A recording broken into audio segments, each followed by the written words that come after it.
నమస్తే అండి, welcome back to Mahesh world. ఈ రోజు మనం నార్త్ నుండి సౌత్ వరకు అందరూ ఎంతో ఇష్టంగా తినే పానీపూరిని ప్రిపేర్ చేసుకుందాం అండి. ఇది పుచ్కా పానీపూరి అండి. ఇది ఇన్స్టెంట్వి. ఇది కంప్లీట్ వీట్తో తయారు చేసింది. ఇది రెడీ టు ఫ్రై.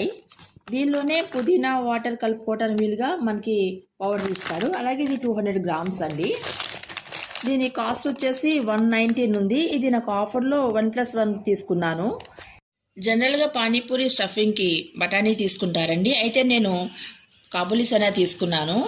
ఇది బఠానీ కంటే బెటర్ ఆప్షన్ అండి. దీంట్లో హై ప్రోటీన్ ఉంటుంది, అలాగే ఫోలిక్ యాసిడ్ ఉంది, మంచి ఫైబర్ ఉంది. అందుకని చెప్పి నేను దీంతో చేస్తున్నాను. ఇది ఇంతకుముందు కూడా చేశాను, టేస్ట్ బాగా వచ్చిందండి. దీన్ని నేను ఒక 7 అవర్స్ నానబెట్టాను. ఈ నానబెట్టిన కాబూలీ శనగల్ని బాయిల్ చేయాలండి. నేను ప్రెషర్ కుక్కర్లో వేస్తున్నాను. అలానే వాటితో పాటుగా నేను పొటాటో కూడా వేస్తున్నాను. ఇవి శుభ్రంగా కడిగి దీనిలో వేసి రెండు కలిపి ఒకేసారి బాయిల్ చేసేయచ్చండి. టైం సేవ్ అవుతుంది, అలా గ్యాస్ సేవ్ అవుతుంది. రెండింటిని కలిపి బాయిల్ చేసేస్తున్నాను. ఇప్పుడు దాన్ని మునిగేంత వరకు వాటర్ పోయాలి. స్టఫింగ్ కోసం ఒక మిక్సింగ్ బౌల్ తీసుకున్నానండి. మనం బాయిల్ చేసిన శనగలు ఉన్నాయి కదా, ఇవి దానిలో వేద్దాము. ఇవి చూసారు, ఇట్లా మెత్తగా బాయిల్ అవ్వాలి.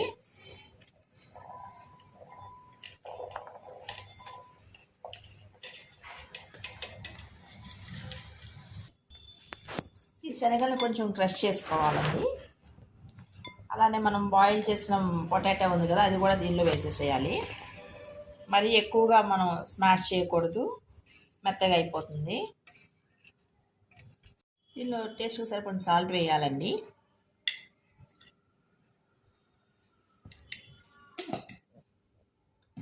అలాగే 1 స్పూన్ కారం వేస్తున్నాను. కొంచెం ధనియా పౌడర్, ఇది చాట్ పౌడర్, అలాగే సన్నగా కట్ చేసి పెట్టుకున్న ఆనియన్స్, సన్నగా తరిగిన కొత్తిమీర వేసి మొత్తం అంతా బాగా కలపాలి. దానిలో ఒక లెమన్ స్క్వీజ్ చేస్తున్నానండి.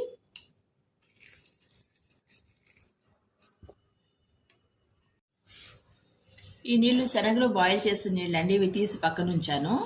ఇప్పుడు మన స్టఫింగ్ బాగా టైట్గా అనిపిస్తుంది. కొంచెం మనం వాటర్ యాడ్ చేసుకోవచ్చు. ఈ వాటర్ యాడ్ చేసుకుని బాగా కలపాలి. అప్పుడు మనకి స్టఫింగ్ అనేది బాగా సరిపోతుంది.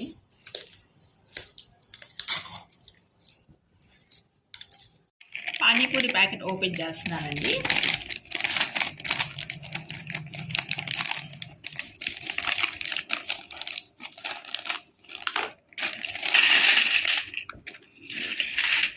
పూరీలు ఇట్లా ఉన్నాయి.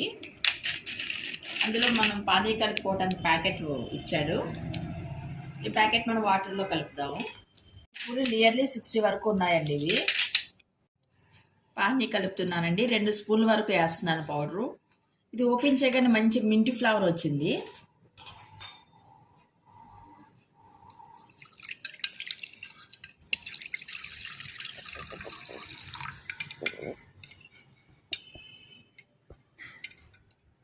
పానీలో కొంచెం ఆనియన్స్ యాడ్ చేస్తున్నానండి.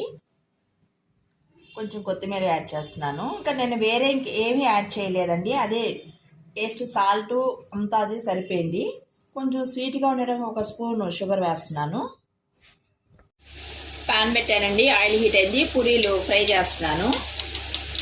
దీనిలో ఒక 4-5 పూరీలు వేసుకోవాలండి. అందుకని ఎక్కువ వేస్తే మనకి సరిపోదు,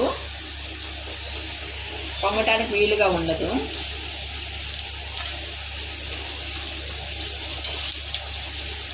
చూసారా ఎట్లా పొంగుతున్నాయో.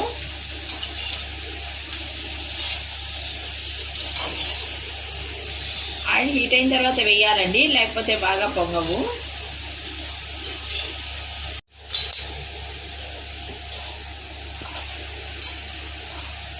తర్వాత ఉన్న పూరీలు కూడా వేపేసేయాలండి.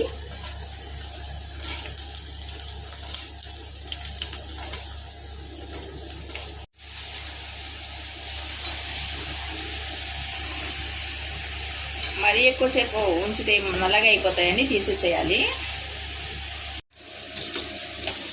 ఈ పానీపూరిని మనం ఎంతో హైజెనిక్గా, ఈజీగా ఇంట్లోనే రెడీ చేసుకోవచ్చండి. చాలా క్రిస్పీగా వస్తాయి. ఇది పుచ్కా పానీపూరి